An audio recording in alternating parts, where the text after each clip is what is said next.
Bold and raw perspectives of local politics. Important information which impacts our community, nation, and world. Exposing truth, transparency, and getting to the heart of relevant issues that you just won't see in the clickbait media. And always keeping it real. It's the Michelle Tanner Podcast. But I won't back down. Hello, everyone. Welcome to the Michelle Tanner Podcast. Got to give a quick shout out to the St. George Sunrise Market. Check them out if you haven't already. This Saturday, 10 a.m. to 2 p.m. They are there nearly every Saturday at Segmiller Park. They're near Little Valley. So many amazing vendors. Awesome for the whole family. I take my kids. They've got lots of different produce, homemade jewelry, artisans, artists, you name it. Such a cool environment. So again, check them out. St. George Sunrise Market, and line dancing as well, by the way. It's super fun. All right, so we've got so much to talk about today. I have with me here Chad Bennion. Chad, thank you so much for joining me. You're very welcome, Michelle. It's great to be here. Yeah, so Chad is actually running for Utah State Senate for District 29, correct? That's correct. Awesome. And one of the things that we just have to talk about first, because this is so recent, we were both there.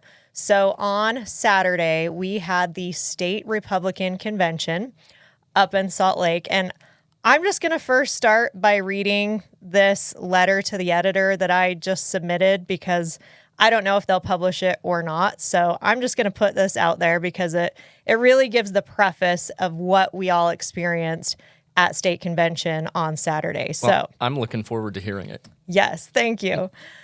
At the Utah State Republican Convention on Saturday, we witnessed Governor Spencer Cox deliver one of the most condescending speeches I have ever heard. He insinuated delegates are associated with far-left cancel culture, then labeled us as far-right-wing extremists. He insinuated the delegates' votes don't matter, and some, including him, want the caucus system to fail. But don't worry, he was sure to tell us he loves us.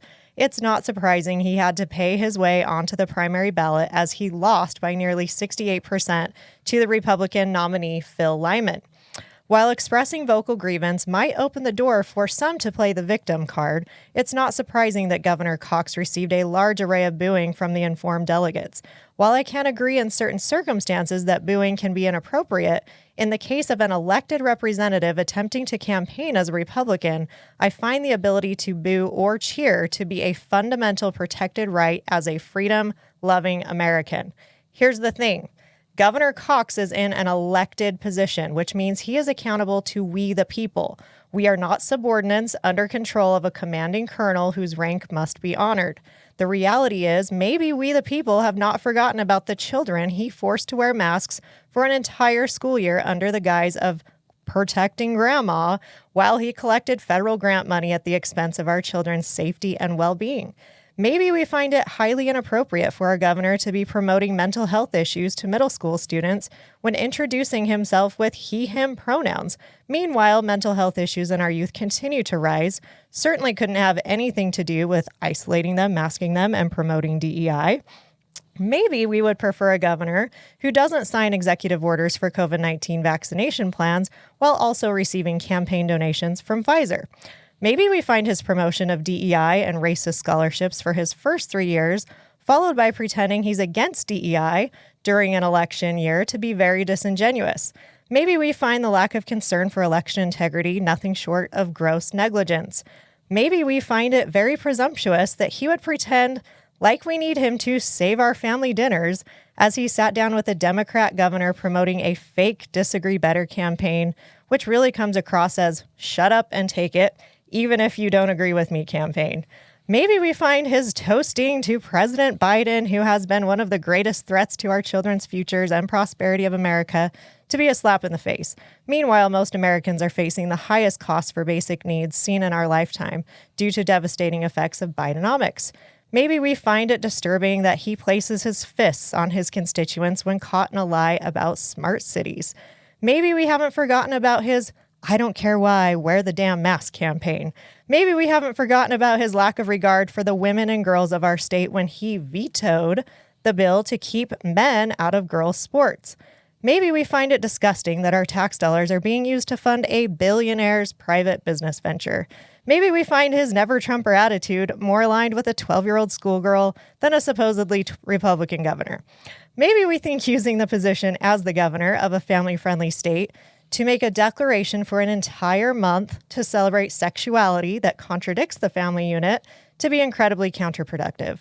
Maybe we think being a safe haven to illegal immigrants through policy of providing illegal driver privilege licenses, ID cards, taxpayer-funded medical insurance, in-state college tuition, etc., to be a risk to our safety and security. Meanwhile, some of our own veterans are homeless on the streets. While we appreciate the sending of 5 people to the border during an election year that's great for optics, it seems to lack commitment to actual substance. Maybe we disagree with his attempts to centralize more executive power by attempting to appoint elected positions such as state school board and attorney general. So yes, I support freedom-loving Americans' right to boo or cheer for elected representatives. In fact, there is nothing more American than our very right to express our grievances. Utah needs true leadership, not a woke governor, quote, disagreeing better, all the way to full-blown totalitarianism. I am sure Spencer Cox, let's get this out of the way, I'm sure he might be a, quote, nice guy. And actually, I love him as a fellow imperfect child of God. My issue with him is as governor, which has threatened my children's futures. His performance as governor should be scrutinized if we care about this state. The best way to disagree better is to realize we deserve better. So I know that took some time, but I just had to get that out of the way because that really summarizes state convention. What are your thoughts on what we all witnessed? I think you summed it up great, Michelle, because I think the way we can really disagree better is with how we vote. Absolutely. Because in my case, the same way, I'm going up against a 16-year incumbent, and the reason I am is because he isn't voting the way his constituents want. And that goes on a myriad of issues, whether it's the Dixie State University name change, whether it's on the insurance for illegal immigrants, whether it's on tax issues, whether it's on the caucus convention system. And that's the problem, is that we have leaders now who want to really just tell us what they want to do, and we should just go along with it. And that's not how our system works. Right. Absolutely. So all of those things that you mentioned, which I know are important to residents of Senate District 29, the name change at the university, which is associated with the cancel culture that we're seeing throughout really the whole United States right now, right? So we've not been immune to that. Right. It's the cancel culture, woke ideology, political correctness, where they're just trying to promote an agenda, right, and change our history and heritage. And if we don't stand up to these types of things, we will lose it all. And it's Don Ibsen that you are referring to that you're running against. That's correct. Who was also, by the way, on stage at state convention with Governor Spencer Cox. And he has been quoted saying that Spencer Cox has his full support. So that should right there, that tells me really everything I need to know. Well, it does. It's just another example, too, of the things we were just talking about, how he's out of touch with his constituents. I went back and looked up from 4 years ago how the primary vote turned out here in Washington County.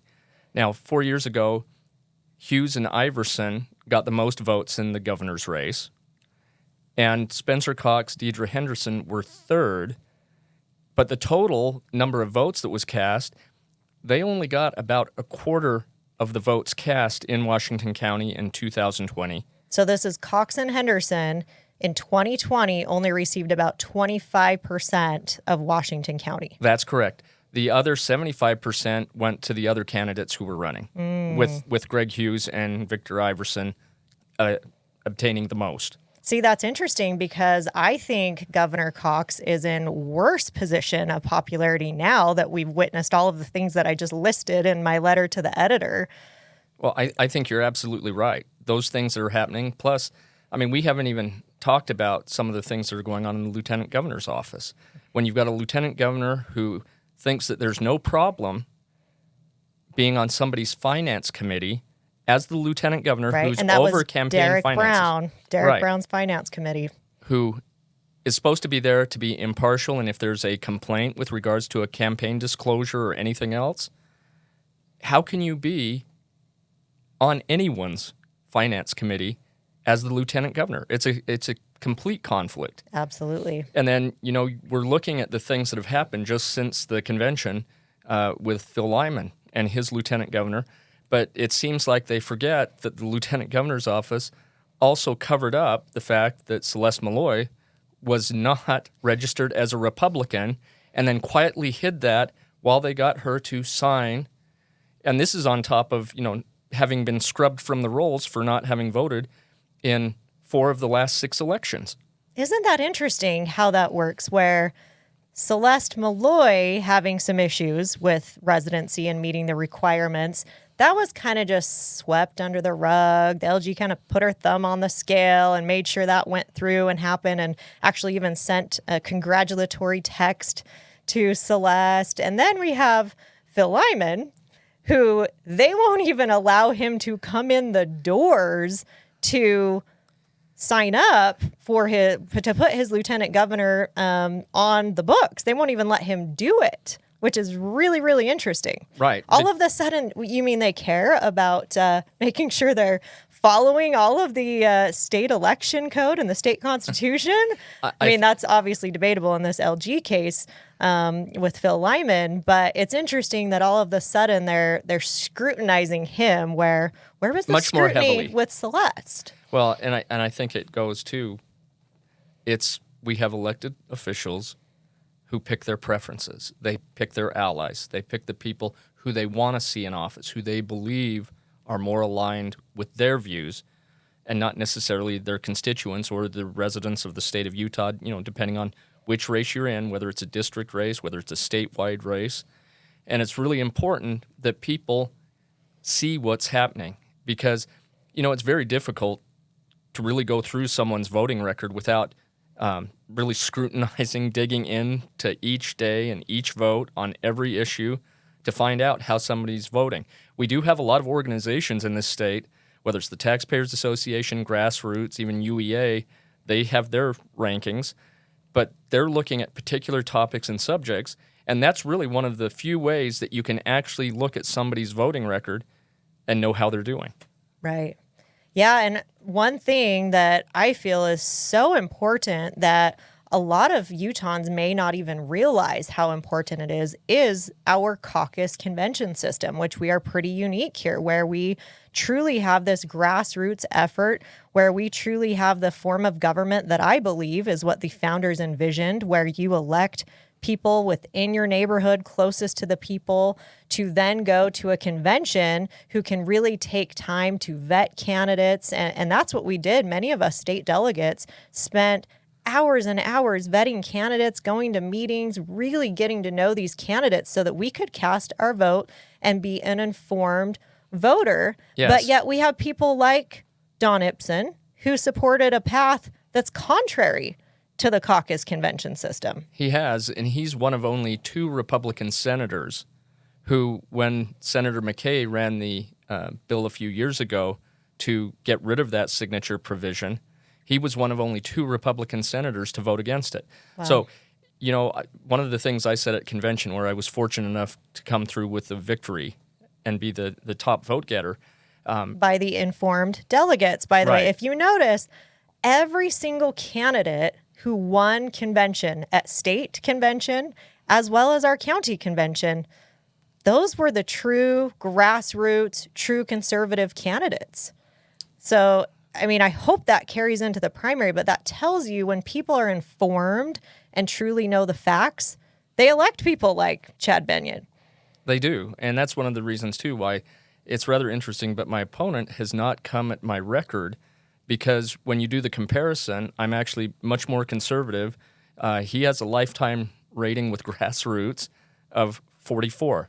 I have a lifetime rating of 70, which is a huge difference, particularly when you're in what is arguably the most Republican and conservative district in the state of Utah. Right. In Senate District 29 here in southwestern Utah. And let's talk about your history then, because you've been a member of the State House of Representatives before, right? I was 20 years ago. My youngest just graduated last year from Snow Canyon, and so I just thought it was time to get involved again, particularly with all the people who were talking to me about these representation issues. Right. And, I was fortunate 20 years ago to be in the House for 3 terms, was the chair of the Commerce and Revenue Appropriations Subcommittee, was the vice chairman of the Rules Committee, sat on the Judiciary Committee, Public Utilities and Technology. And the public utilities is still a huge one right now because we shouldn't be giving up our generation capacity for solar, wind, green, whatever, while it's still viable, lest we end up like Texas and California in the summertime where we're not generating enough power for our needs. That's just crazy to do anything like that. And that's the type of issue that I will stand firm on to make certain that we keep our independence on energy generation. And I promote an America First agenda on that because our energy is so important to us throughout the state of Utah, whether it's the oil shale, whether it's the electrical generation. It all plays an important role in our energy independence. Absolutely. And I really appreciate that you bring a lot of experience already to the table. But the other thing that I really appreciate about you is long before this Senate race, I have always seen you at almost every single event, whether it's to support other good conservative candidates, whether it's just liberty events. I always see you present. I don't think I've ever seen Don Hipson at any event. In fact, I don't really know him very well because he's never at those type of events. So I appreciate that you show up and you're relevant. You know what's going on. You're truly in touch with the people, it seems. I appreciate that, Michelle, because I've tried to stay involved, even though I may not be the candidate, might not be the person who's in the spotlight. I support the causes where we have ballot integrity. Absolutely. Election integrity.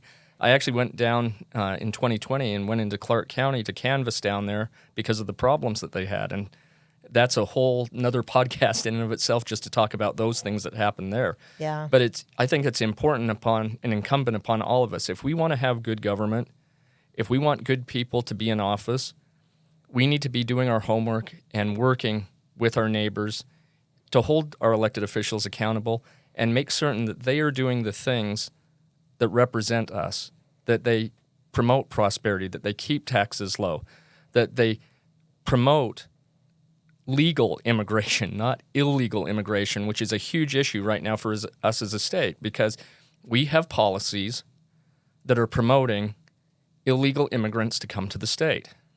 Policies that your opponent has voted in favor of, correct? He has. In 2023, there was a bill that gave insurance to illegal immigrants, children primarily. And me, as your state senator, one of the first things I will do in office is I will go to Ledge Research, pull every policy, every statute that we have right now that incentivizes illegal immigration and benefits to illegal immigrants in the state of Utah, and repeal them. Because I don't believe the state, particularly tax dollars, should be used for any of those purposes, particularly promoting illegal activities.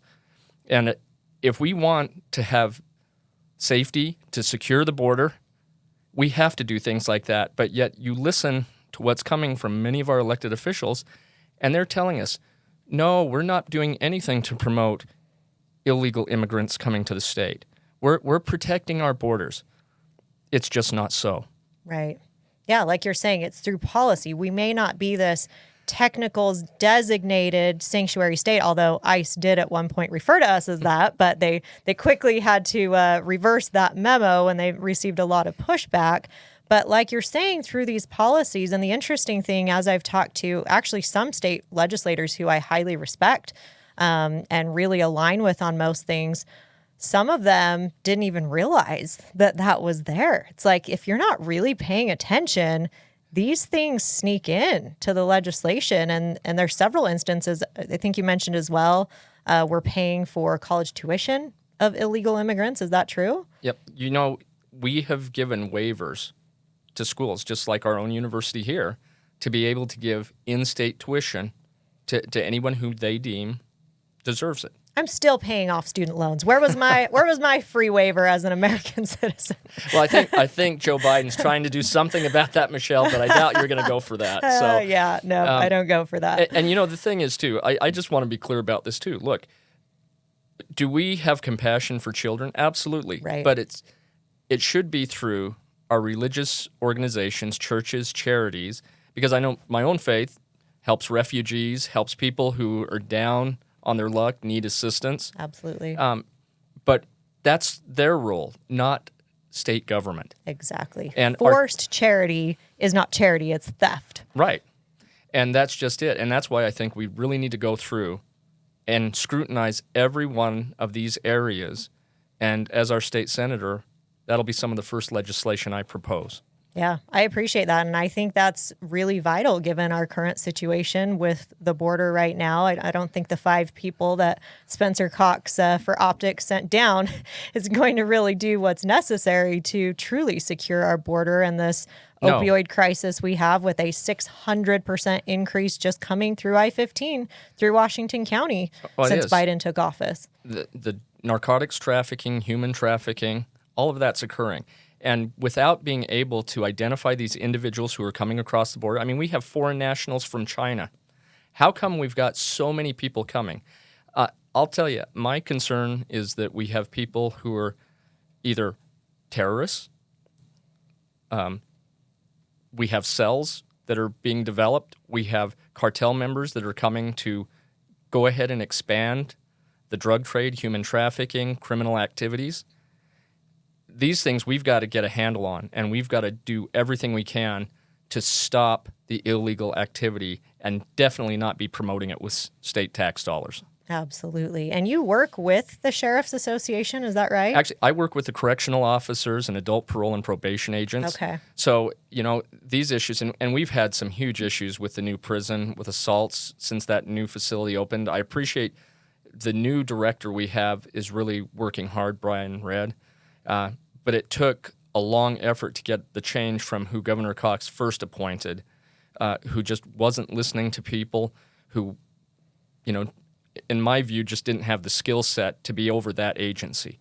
I actually talked to Greg Hughes at one point and said, Greg, if you'd have won as governor, I would have expected some political appointments, but I would also have expected them to be able to do the job and do it successfully.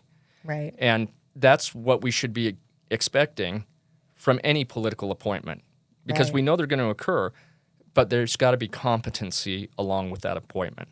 Absolutely. So what are your thoughts on, because it really feels like with, now witnessing our county convention where you came out as the top vote getter, and then we just had our state convention, obviously, where we have Phil Lyman moving forward as the nomination, Trent Staggs, Frank Mylar, who was on the podcast last week. We have Colby Jenkins, who was the top vote getter for Congress. So really all of the candidates who I love are moving forward, but now going into the primary, for those who don't understand, so the informed delegates voted these people through. They have the Republican nominee, but now the primary election is coming up June 25th. Ballots are going to be mailed out here in just maybe 3 weeks. So this is coming soon. They'll start being mailed out about June 4th. I would expect most of them to hit the residents of Washington County by the 10th. Okay. But that's why it's important. That's why I'm hosting events. I'm going to different things. I'm coming on podcasts with you. I'm walking neighborhoods because it's that important, and I want people to know who I am. Because, like I said, my opponent's been in for 16 years. He's got a lot of signs right now. We're gonna do something about that shortly. But the reality is he saved those up. But as old as the signs are, his positions are not in line with the residents of the district. Right. And because I've worked with him. I've done some things with him. He's done some good things. But the reality is when you look at all these big issues, and I said this at convention, in the last 4 years, what's changed or what have we lost? We lost the name of the university. We lost an opportunity to get rid of the signature path for the caucus convention system. We've got tax issues that the legislature promoted, and there are those that still want to see changes, but the citizens rose up against them. We've got corporate welfare going on with bills to promote stadiums.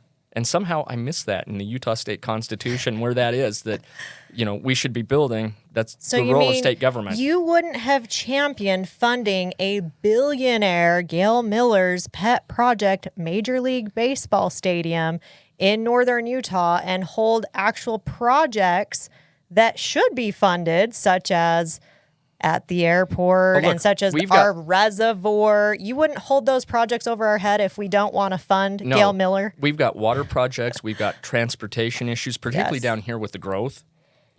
There's so many higher priorities that I would have had than funding stadiums. And particularly, too, we talked about this a little bit ago about we went up for the convention this last weekend as delegates, right? And a lot of people stayed in hotels. A lot of people rented cars from the airport. Well, we're all paying taxes.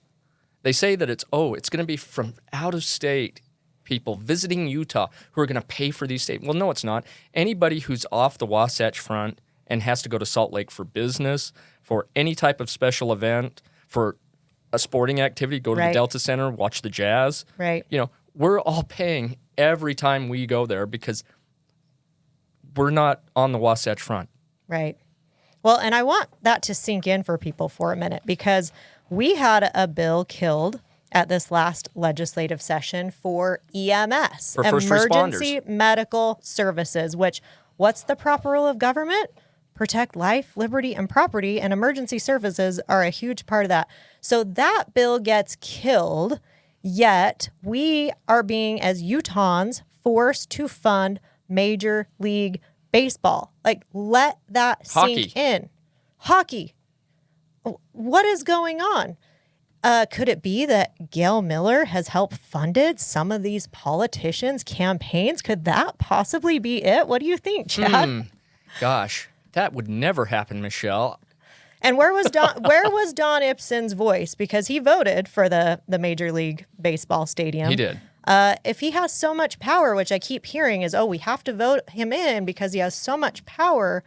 Where was his power in funding our EMS? Why did that bill get killed? Well, where was his power to stop the Dixie name change? Where was his power to protect and promote the caucus convention system?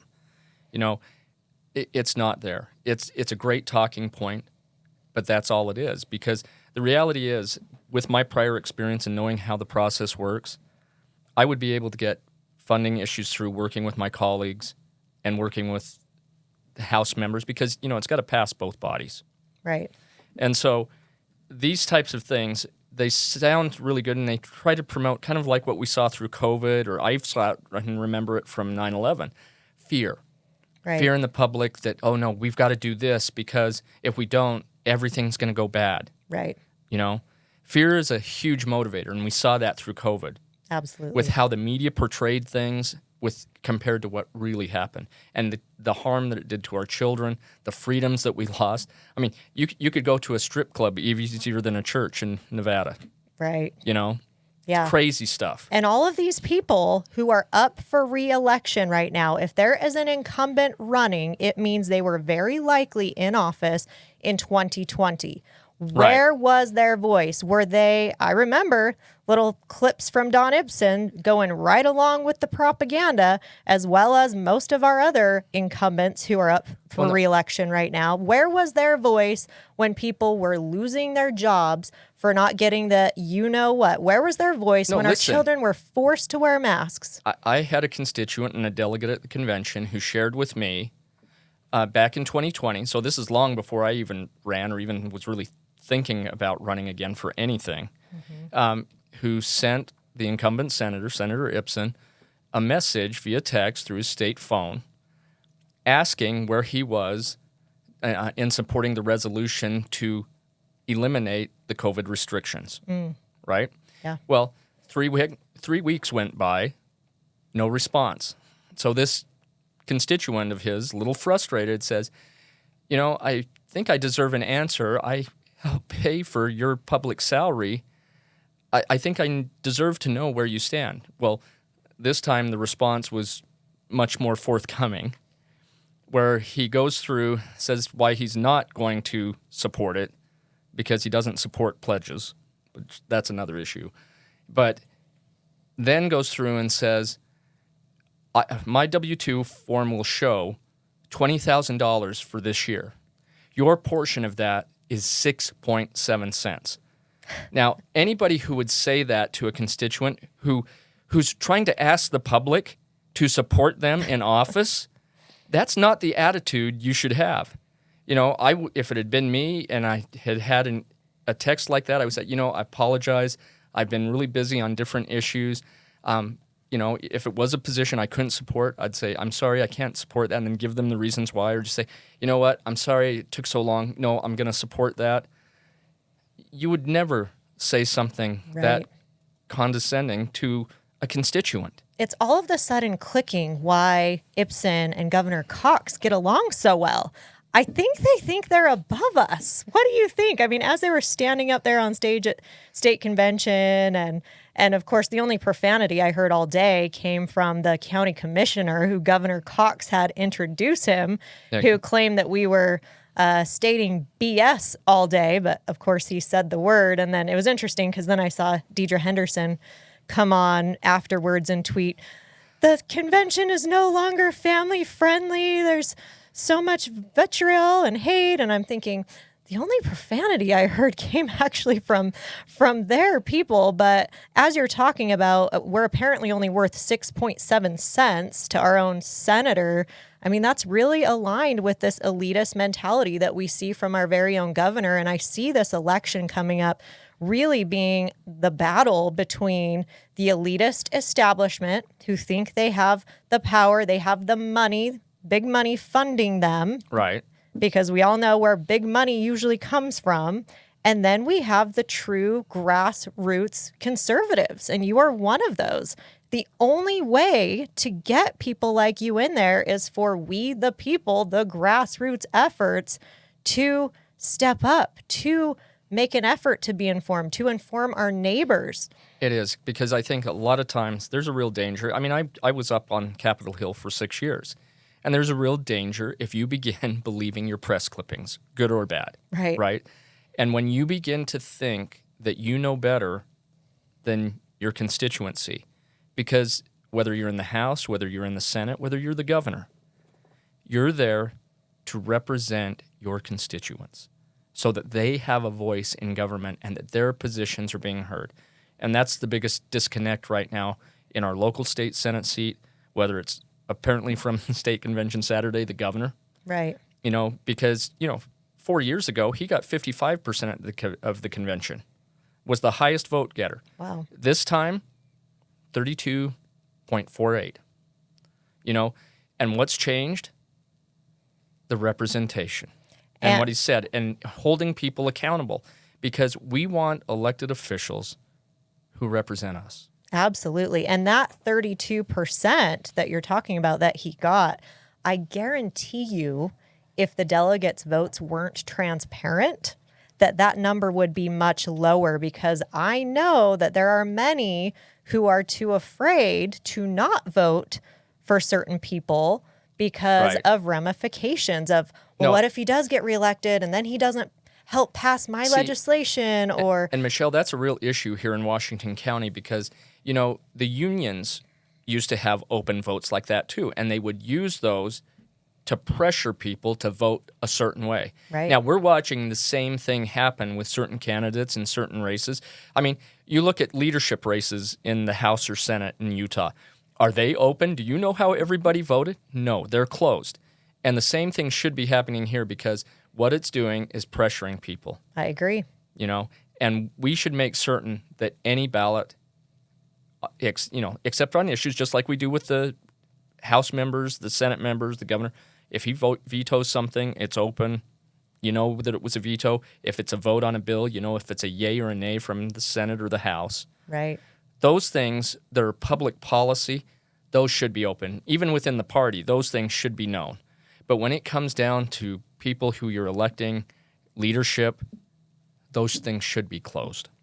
Would you be willing, once you're in, to repeal SB 54? And for those who don't understand SB 54, that is the bill that we were referencing early that was supported by Ibsen and many others to allow candidates who can't get voted through by the grassroots conservatives who are elected to actually be informed, they can actually buy their way onto the ballot, which is what Spencer Cox just did. And, in any place in the state, the delegates are being elected from their neighbors.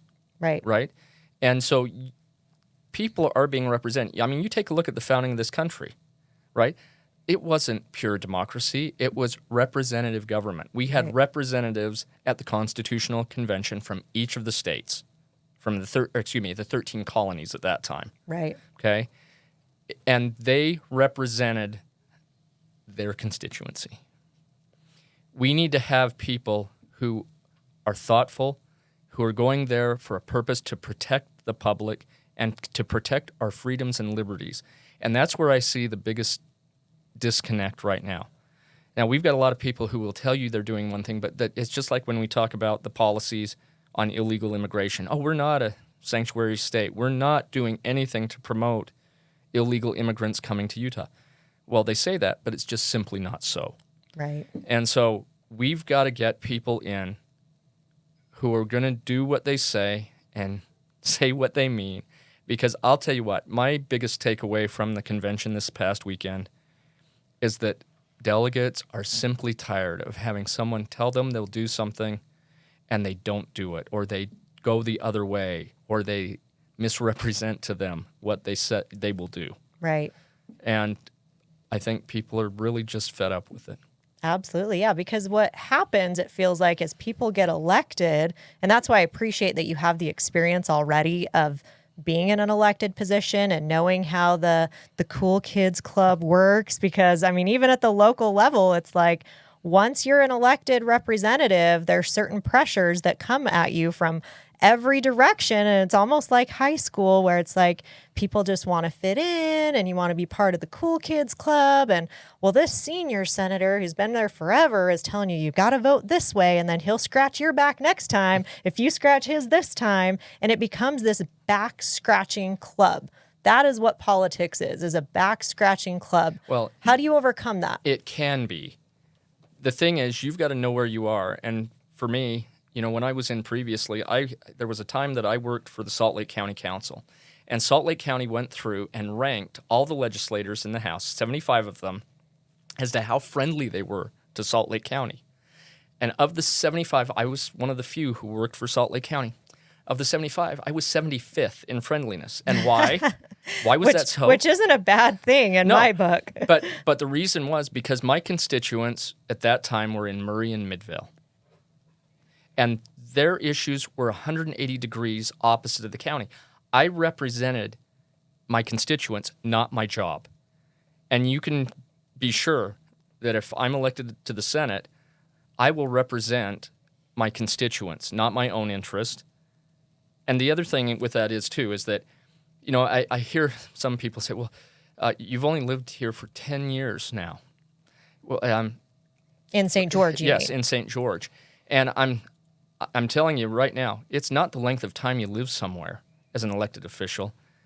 It's how well do you represent your constituents. And I'll tell you what, I will do a much better job than our current incumbent has done. And 2 years from now, 4 years from now, when you talk with me, you're going to see that. And if I can't get your support, I don't deserve to be a senator, and I will not ever gather signatures. Thank you. I appreciate that from you.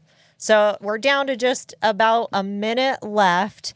I'll leave you with any closing remarks that you want to leave anyone watching this video with, and then also make sure people know how to find you and support you. You bet. Get ready, because the June 25th primary is coming up pretty soon. If you'd like more information, please go to votebennion.com. That's my website. We have links to a bunch of issues, the legislative website. You can find out more information. And if you want to contact me directly, feel free to give me a call at area code 435-767-3050. That's my direct number. And I want to just say real quick, too, what I like about your website is some of the criticism I've heard is, oh, Chad's lying about that, or, oh, Don didn't support the name change. But if you go to your website, you actually have links to bills that were sponsored by him. That was what kind of opened the door and paved the way for the name change to even happen. So it's not like you're just pulling these things out of your hat. All from the legislative website. Right.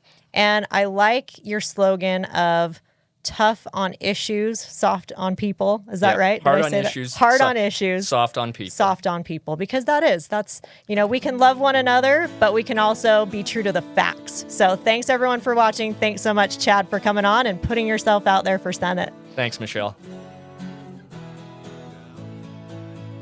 Thanks for being a part of the Michelle Tanner Podcast. Please like, follow, subscribe, and share. And always remember to keep exposing truth. But I won't back down. No, I won't back down. This has been a production from a podcast studio.